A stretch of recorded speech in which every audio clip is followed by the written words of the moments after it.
네, 사랑하는 우리 계명교회 청년 모든 여러분들 반갑습니다. 수요일 아침인데 비가 많이 오네요. 여러분들 출근길 좀 복잡할 것 같은데 힘들 내시고 오늘 하루도 여러분들 이렇게 잘 이렇게 감당할 수 있으면 좋겠습니다. 느헤미야를 여러분이 아마 읽었을 텐데 느헤미야를 이렇게 쭉 보면 여러분들이 저도 지금 이제 6장까지 듣고 났는데 여러분들이 좀 살펴보게 되면요, 내용부터 좀 볼 필요가 있는 게 느헤미야는 이제 이게 지금 여러분이 아는 것처럼 그 페르시아의 관리였고 그 관리였는데 이제 유다의 총독 개념으로 지금 오게 되는 거죠. 그래서 이제 그가 와서 하게 되는 일들이 성벽을 중수하는 일을 하고 있는데, 성벽을 다시 쌓는 일을 하는데 1장에 보면 그가 첫 번째 하는 행동이 뭐냐면은 기도입니다. 그런데 여러분들 기도가 어떤 일을 하는 것들을 보게 되냐면, 마지막 절을 1장 마지막 절을 보면 주여 구하오니 귀를 기울이사 종의 기도와 주의 이름을 경외하기를 기뻐하는 종들의 기도를 들으시고 오늘 종이 형통하여 이 사람 앞에서 은혜를 입게 하옵소서 하였나니 그때 내가 왕의 술관원이 되었느니라. 그러니까 그때 내가 술관원이 되었다. 그러니까 그는 이제 이 술관원이 된 것 자체를 어떤 다른 목적을 위한 게 아니라 하나님께서 자신의 기도에 응답하기 위한 목적으로 이루어졌음을 보았던 거죠. 그러니까 여러분 기도하면요, 기도하는 자에게 하나님은 어떻게 기도해야 될지를 알리시고, 기도하는 자에게 하나님은 기도자의 마음을 주시고 그 기도를 하게 하십니다. 그리고 하나님은 그 뜻에 따라 역사를 이루어 가시죠. 그래서 분명하게 보면 하나님께서 우리의 기도를 통하여 일하시고, 하나님께서는 기도하는 자에게 기도할 만한 마음을 또 주시고, 또 그 기도하는 자들에게 어떻게 기도해야 될지도 알리시고, 그 다음에는 그 기도를 쓰셔서 일하십니다. 그러니까 느헤미야는 자기가 술 맡은 관원장이면 낮은 직급의 관리가 아니에요. 여러분, 왕의 음식을 관리하는 왕에게 가야 되는 접근 가능한 신복이었습니다. 그런 그가 이런 자리에 올라갈 수 있었던 것은 하나님의 특별한 계획임을 그가 보았죠. 그래서 2장에 보면 그가 왕 앞에서 평소엔 수심이 없다가 수심이 가득했고, 또 왕이 그것을 읽어냈을 때 그가 두려웠지만 또 기도자답게 잠깐 기도하는 모습을 보여줍니다. 하늘의 하나님께 기도하고 그 다음에 잠시 기도하고 그가 원하는 것을 왕에게 요청하죠.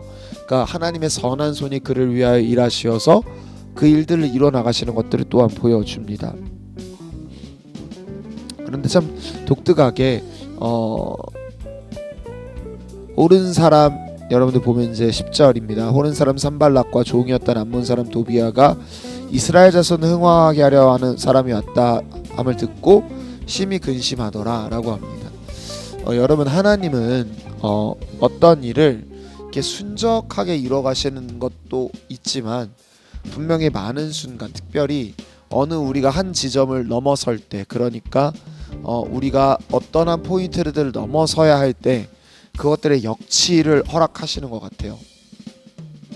어떤 상황을 넘어서야 될 때 그것에 대한 실망감을 자주간 우리에게 허락하십니다. 근데 그것들을 뛰어넘을 때 하나님께서 또 특별하게 역사하시는 것들을 보게 하시죠. 그러니까 산발락과 도비아라는 방해꾼이 등장하지만 여러분, 느헤미야는 그것들을 보면서 당혹스러울 수 있고 어떤 의미엔 짜증날 수 있지만 그럼에도 불구하고 그가 해야 할 일들을 해 나가기 시작합니다. 여러분, 3장에 보게 되면 그가 예루살렘 성벽을 각 이스라엘 백성들이 집중하여 중수하는 모습들을 보여줘요. 3장에는 그 다음에라고 하면서 각자가 자기에게 주어진 소임을, 자신의 역할을 공동체를 위해서 해내려가는 모습들을 보여줍니다. 4장에 보게 되면 그가 방해를 물리치고, 여러분들 보면은 그들이 허리띠를 졸라매고 살아내는 것들을 보여줍니다. 그래서 건축하는 자가 각각 허리에 칼을 차고 건축하며 나팔 부는 자는 내 곁에 섰더라 라고 하면서 그들이 자신들을 보호하는 일과 동시에 하나님의 일을 중단하지 않았다는 것들을 보여주고 있죠. 그 다음에 느헤미야 5장에 보면 가나안 백성들이 부르짖을 때 느헤미야가 민생과 관련된 일을 회복해내는 것들을 보여줍니다. 여러분들, 기독교가 먹고 사는 일에 별 관심 없고 교회 일에만 관심 있는 것처럼 생각하면 그 큰 오해입니다. 먹고 산다는 건요, 여러분 생명과 관련된 일이고, 그리고 일상을 유지해낸다는 것도 생명과 관련된 일이고, 하나님은 스스로가 고아 객과 과부의 하나님, 가난한 자를 위해서 일하신다라고 얘기하시고요. 하나님은 그들이 이스라엘에서 반드시 관심의 대상이어야 된다라고 얘기를 하십니다. 그러니까 하나님은 먹고 사는 문제를 너무나 중요하게 생각하시는 하나님이세요. 느헤미야도 그것들을 알았기 때문에 그들의 불평과 그들의 그런 것들이 처음에는 분노를 일으켰지만, 그럼에도 불구하고 이 사건을 해결하고 또 자신은 모범적으로 이 사건 앞에서 어떻게 해야 되는지를 보여주고 있습니다. 여러분들 이런 것들을 종합적으로 볼 때 우리가 느낄 수 있는 것들은 뭐냐면, 하나님 나라의 일을 해나가는 일상 속에서 우리가 겪는 다양한 일들이 있습니다. 때로는 우리가 먹을 것이 없는 어떤 어려움을 겪기도 하고요. 그리고 우리가 하나님 나라의 일을 해나가는 것들을 방해하는 방해꾼들이 있기도 합니다. 여러분의 일상이 하나님 나라를 이뤄가는 과정이에요. 그러니까 뭔가 막 독특한 과정이라고 이해할 필요는 없는 것 같아요. 그러니까 뭐 교회 일만 하는 게 하나님 나라를 이루는 게 아니라 여러분의 삶에서 하나님 나라를 이뤄가는 게 여러분 일이죠. 그러니까 여러분의 직장, 여러분의 학교, 그곳에서 여러분이 예수 그리스도를 확장해 나가고, 예수 그리스도라는 존재를 드러내는 빛과 소금의 역할을 하는 게 여러분에게 주어진 어떤 사명인데, 그 현장에서 늘 여러분을 방해하는 사람도 있고, 여러분의 일상이 보증되지 못하는 날도 분명히 있을 겁니다. 그런데 여러분, 하나님께서 여러분의 그 상황에 모두 관심을 가지시고 알고 계심을 믿고, 여러분이 오늘은 조금 더 기도에 집중하는 하루가 되었으면 어떨까 싶어요. 그래서 하나님께서 기도할 때 길을 열어가시는 것과, 또 하나님께서 여러분의 일상을 관심을 가지시고 각 상황마다 어떻게 이루어 가시는지를 또 여러분들이 보면서 나아갈 수 있으면 너무나 좋을 것 같습니다.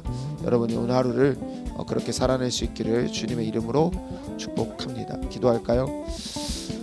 사랑하는 우리 주 하나님, 아버지 하나님께서 우리를 도우시고 우리를 인도하시고, 하나님께서 우리를 이끌어 가시는 것들을 경험하게 인도하여 주시옵소서.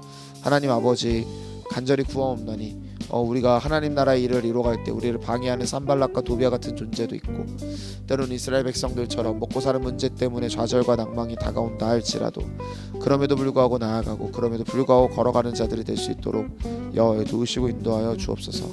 아버지 하나님께서 일하여 주시고 인도하여 주시고 역사하여 주실 것들을 믿고 감사드리며 우리를 구원하신 나사렛 예수 그리스도의 이름으로 기도했습니다.